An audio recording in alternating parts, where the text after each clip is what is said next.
Қалада туып өскен қыз едім. Әкемнің қазасы бізді есеңгіретіп жіберді. Әкем өмірден өткелі сіңілім екеумізді анам ауылдағы нағашыларының қолына тастап кетті.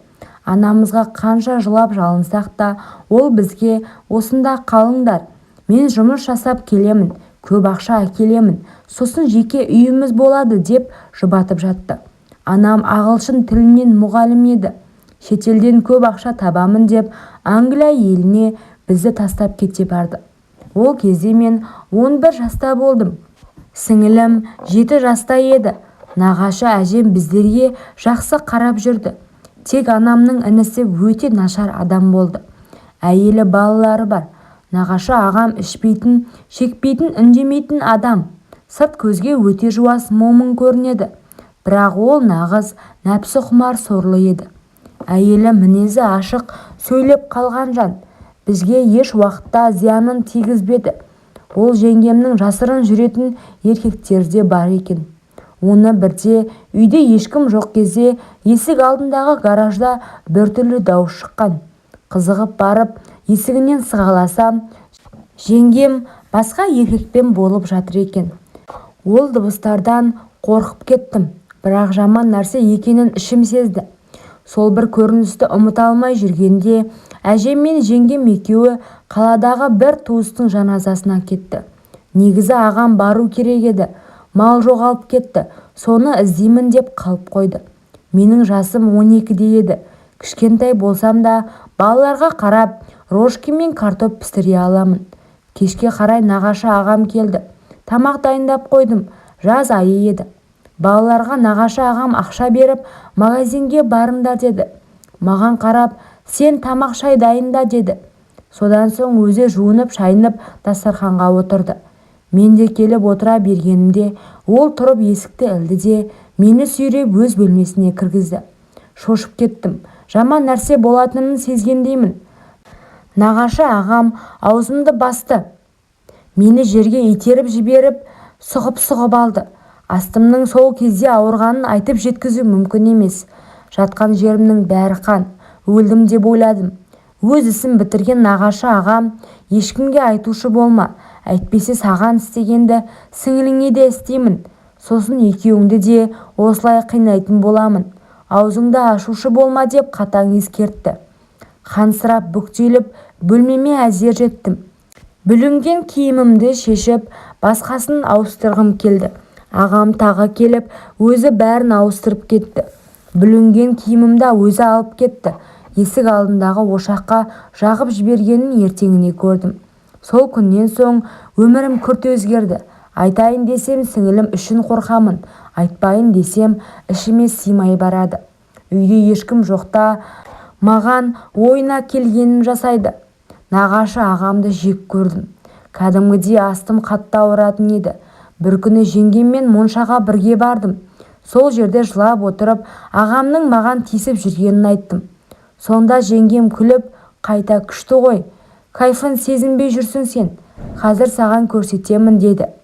Содан соң жеңгем де маған өз тірлігін жасады.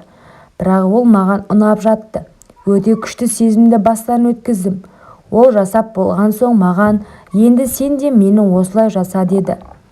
Ертеңіне кешке бәрі ұйықтап жатқанда мені жеңгем шақырып алып, бүгін менің қасыма ұйықтайсың деді.